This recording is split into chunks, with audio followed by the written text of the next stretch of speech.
derrière cette crise, il y a des gens qui sont ceux de l'économie, du type d'économie financière, du capitalisme financier d'origine britannique. Ce sont les thèses d'Adam Smith, de Jeremy Bentham, de Ricardo et de Malthus, qui sont des gens qui voient le monde comme un monde composé de ressources finies à un certain moment. Donc les uns doivent piller au détriment des autres. C'est une économie définie par le pillage marchand et financier. Cette logique a été développée à partir de la Compagnie des Indes orientales, qui était une compagnie anglaise de pillage, qui a dominé la politique britannique. Malthus, Smith et les autres travaillaient pour elle. Donc l'idée, c'était de mettre le monde en coupe réglée en faveur de ses intérêts. Et cette politique a été celle de l'Empire britannique. Alors aujourd'hui, on dit oui, mais c'est les États-Unis qui sont la cause de tout ça. Eh bien, pas les États-Unis des pères fondateurs, pas les États-Unis de la politique américaine que l'Europe avait fondée pour que le meilleur d'elle-même puisse être là exprimé sans la loi de l'oligarchie qui dominait l'Europe. Pas ces États-Unis-là. C'est les États-Unis du président Bush, c'est les États-Unis du vice-président Cheney, c'est les États-Unis de l'opposition démocrate à la Chambre, de Nancy Pelosi, sous l'influence de Félix Reutin, de George Shultz, de tous ces financiers installés peut-être aux États-Unis, mais britanniques dans leur conception du monde. Eh bien, ces gens-là ont cette même politique aujourd'hui que celle qui a toujours été celle de l'Empire britannique. Et l'Empire britannique est la tête, et eux sont, en quelque sorte, ceux qui appliquent l'inspiration que leur donne la tête. C'est un peu comme la guerre contre l'Irak.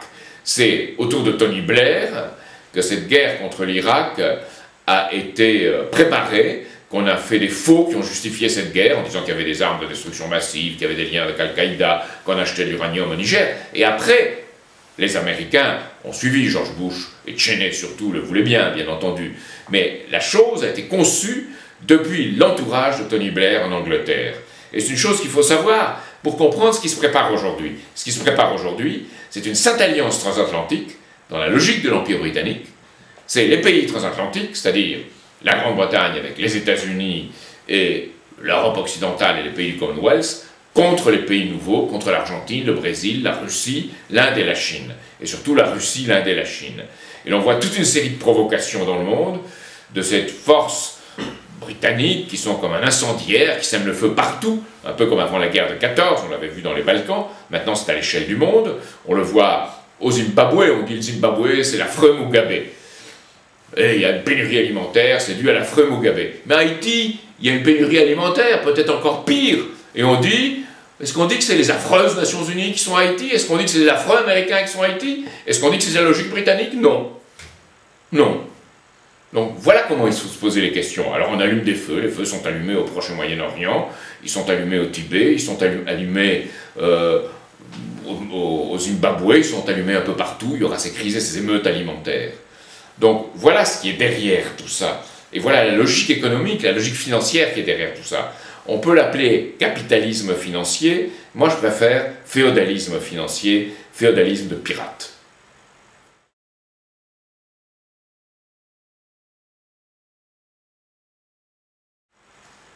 Il n'y a pas un foyer en Europe, ils veulent faire de l'Europe, contrôler de l'extérieur, en ayant eux toute une série de prérogatives et d'exceptions, contrôler l'Europe continentale, l'Europe occidentale. Un peu comme ils l'ont fait au moment de la guerre de 14, sauf que maintenant ils veulent contrôler l'Espagne, l'Italie, la France, l'Allemagne, pour un même type de politique qui est de servir la leur. D'où la servitude volontaire d'Angela Merkel, de Nicolas Sarkozy, ou même de Zapatero ou de Prodi. Donc voilà ce que nous avons.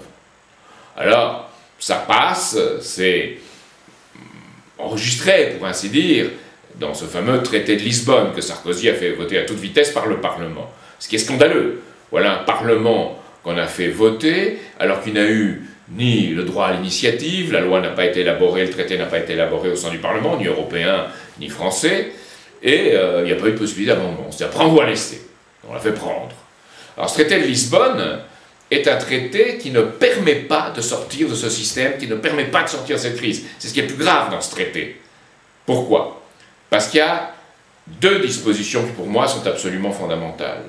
D'abord, la première, qui pour moi est la plus fondamentale, c'est celle de ce qui est incorporé dans le traité de fonctionnement de l'Union européenne, puisque le traité de Lisbonne incorpore des choses dans le traité de fonctionnement de l'Union européenne et dans le traité de l'Union européenne, dans deux traités différents. Donc dans le traité de fonctionnement européen, article 123, la création monétaire ne peut pas être faite par la Banque centrale. C'est-à-dire la Banque centrale ne peut pas avancer de l'argent aux États ou avancer de l'argent à l'Union européenne pour faire de grands travaux. C'est interdit, on ne peut pas le faire.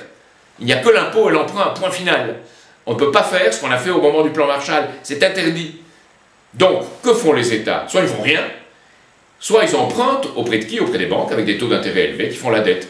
Et la dette étrangère française, dont on parle tant, on est passé en effet, depuis que M. Sarkozy était au budget, de 25% à environ 64%, eh bien, c'est parce qu'on a payé des intérêts aux banques, c'est parce qu'on a emprunté auprès des banques, et que l'État n'a pas pu lui-même faire de grands projets. Alors on dit le public sait pas faire, le service public c'est mauvais. Il faut le substituer, le service d'intérêt général. Et ce service d'intérêt général peut être fait avec des partenariats publics-privés. C'est-à-dire qu'on donne l'argent du public sous forme de péage au privé, qui s'enrichit au détriment de qui? Au détriment de nous autres, des consommateurs, des contribuables, des citoyens.